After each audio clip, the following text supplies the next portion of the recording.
Assalamualaikum warahmatullahi wabarakatuh. Gimana anak-anak kabarnya hari ini? Semoga kalian ada dalam keadaan sehat walafiat. Ya, kalian di masa pandemi ini, kalian harus tetap rajin, ya, harus tetap kuat, harus tetap semangat, dan jangan lupa untuk gembira. Nah, untuk hari ini Bapak ingin mengajarkan tentang materi informatika di kelas 7. Ya, materi pemfungsian perangkat keras dan sistem operasi. Sebenarnya yang namanya komputer itu tersusun oleh tiga unsur atau tiga bagian yang tidak saling terpisahkan. Ya, contohnya yaitu di sini satu unsur-unsur tersebut adalah perangkat keras ya, atau disebut hardware. Kemudian perangkat lunak atau disebut juga software dan perangkat manusia atau brainware. Nah, perangkat keras ini banyak ya. Banyak. Di situ nanti Bapak akan jelaskan ada yang namanya alat untuk input, ada untuk outputnya, kemudian ada juga alat untuk pemrosesan, dan kemudian ada juga alat-alat tambahan. Dan yang terpenting kalau misalnya kalian udah mengetik atau membuat apa ya, di komputer kalian bisa disimpan di dalam disket ataupun di flash disk ataupun di dalam hard disk sendiri. Nah, kemudian perangkat lunak. Perangkat lunak juga penting ya, karena perangkat lunak ini adalah semacam program aplikasi-aplikasi yang ada di dalam komputer, maupun misalnya sekarang melalui internet kalian bisa ngedownload aplikasi-aplikasi sehingga kalian bisa mengerjakan di komputer. Ini software juga sangat penting. Kemudian perangkat manusia atau brainware. Brainware di sini juga sangat penting. Karena apa? Brainware ini adalah kita ya, user yang memakainya. Mungkin kalian harus dipahami ya untuk saat ini. Kemudian Bapak ingin eh, menjelaskan yaitu perangkat keras ya. Perangkat keras dulu, nanti kalau perangkat lunak nanti Bapak jelaskan lagi. Dan selanjutnya perangkat manusia. Nah, kalau kalian lihat bahwa bentuk fisik komputer ini seperti ini, standarnya seperti ini ya, yaitu adanya monitor ya, adanya monitor, kemudian adanya mouse, kemudian adanya CPU, ini yang terpenting ini CPU, kemudian keyboard ya, terdiri dari ini. Mungkin kalian bertanya, Pak, kalau saya mah kenapa monitor sama keyboardnya aja? Berarti CPU-nya ada di dalam monitor ya. CPU-nya ada di dalam monitor. Seperti di sekolah sama ya. Cuman ada monitor dengan papan ketik atau keyboard. Nah, monitor itu sendiri biasanya, nah di CPU itu beradanya di dalam ini monitor ya, monitor. Ya. Ini bentuk fisik daripada komputer, standarnya seperti ini ya. Lagi. Nah, Bapak akan jelaskan di sini tentang bagian-bagian dari perangkat keras ya. Contohnya input ya. Input itu adalah media untuk memasukkan data ya. Misalnya kalian mencet huruf A, nanti di monitor akan muncul huruf A. Atau kalian mengetik misalnya Bandung ibu kota Jawa Barat. Nah, nanti secara hasilnya itu ada di monitor ya. Berarti keyboard itu memasukkan huruf atau kata-kata ya. Jadi melalui keyboard kalian ketik. Nah, itu disebut alat masukan. Kemudian ada juga mouse ya. Mouse yang bisa digerak-gerakan ya. Ya, digerak-gerakan seperti ini sekarang ya. Pointer itu digerak-gerakan. Kemudian ada juga joystick ya. Mungkin kalian tidak asing lagi dengan joystick. Ya, apalagi yang suka main dengan yang namanya gamer ya, gamer. Kemudian light pen. Light pen ini seperti alat tulis ya. Kemudian bisa hasilnya itu bisa ada di monitor. Biasanya light pen ini bisa untuk tanda tangan atau membuat gambar. Nah, kemudian alat output ya. Output ini alat apa? Alat pengeluaran ya. Misalnya monitor di sini, printer, scanner. Alat pengeluaran. Tadi Bapak katakan ngetik di keyboard nanti muncul di monitor. Kemudian yang ketiga perangkat pemprosesan ya. Ya tadi CPU tadi ya, Central Processing Unit disebutnya. Nah, ini berperan CPU ini sebagai control unit, internal memory, aritmetika, logical unitnya. Kalau misalnya matematik ini diolahnya di aritmetika logical unit atau ALU. Kemudian casing. Casing seperti motherboard, hard disk, sound card, VGA card, power supply diletakkan dalam satu kotak yang dinamakan dengan case atau casing ya.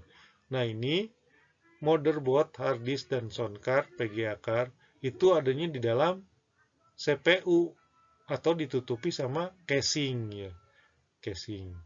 Kalau tidak ditutupi nanti kotor ya, alat-alat yang di dalam ini kotor, nanti bisa macet atau terjadi kerusakan. Kemudian perangkat tambahan atau periferal. Contohnya misalnya di sini headset. Headset buat mendengar atau suara ya, headset. Kemudian Bluetooth ya.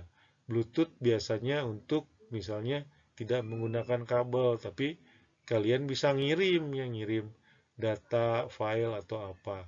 Tapi bisa juga ini misalnya Bluetooth ini tanpa kabel ya. Misalnya kalian setel musik pakai ada aja fasilitas Bluetooth. Kemudian kartu jaringan. Kartu jaringan ini untuk instalasi internet ya. Kemudian modem juga sama untuk instalasi internet. Dan yang terakhir adalah perangkat keras itu media penyimpanan. Adanya CD, flash disk, ya, hard disk, ya, flash disk, hard disk, ya. Itu ya bagian-bagian dari perangkat keras. Di sini ada beberapa hardware perangkat keras komputer ya. Nah, di sini ada monitor ya. Kemudian ini scanner. Kemudian ini laptop. Nah, ini adalah seperangkat komputer yang tadi ya Bapak jelaskan. Ini keyboard, ini mouse, kemudian ini speaker ya untuk mendengarkan sebagai alat keluaran, kemudian ini headset. Ya, banyak lagi, ini printer biasanya untuk mencetak yang ini. Ya, kalian bisa pelajari lagi ya, alat-alat komputer ini. Kita beralih ya lagi. Nah, ini peralatan-peralatan komputer atau alat pemrosesan ya atau CPU. Ini ada di dalam casing ya. Adanya dalam casing komputer, ditutupin biar tidak kotor. Ditutupin oleh yang namanya casing. Contohnya di sini hard disk ya, ini hard disk. Kemudian ada juga ini optical atau ini untuk biasanya drive ya, optical drive biasanya untuk menaruh CD ya. Kemudian ini prosesor ya, otak daripada komputer. Nah, ini motherboard, papan induk ya, papan induk. Kemudian ini adalah power supply ya. Kemudian ini fan biar laptopnya atau komputernya tidak panas ya. Nah, ini praktik menggunakan komputer, kalian harus juga hati-hati ya. Karena dalam menggunakan komputer ini kalian harus hati-hati. Hal-hal yang perlu diperhatikan dalam mengoperasikan komputer. Menghidupkan dan mematikan harus dilakukan dengan benar ya, jangan asal kamu pasang aja. Nyolokin ya, harus dilihat dulu. Berilah komputer jeda waktu 15-30 detik untuk istirahat ya. Jangan udah selesai kalian langsung matikan. Terus hidupkan lagi, jangan seperti itu, tapi ada jeda waktu. kemudian jangan tergesa-gesa. Nah, langkah-langkah mengoperasikan komputer ini satu adalah merangkai perangkat komputer. Ini biasanya kabel-kabel yang belum terpasang ke komputer atau ke komponen, misalnya casing ke monitor. Ya, adanya dari CPU, ya, kabel CPU ke monitor itu belum terpasang. Ini. Jadi cara memasang ini dalam keadaan belum terpasang ya kabel-kabelnya. Jadi kalian harus hati-hati, kalian harus oleh orang yang udah tahu dulu.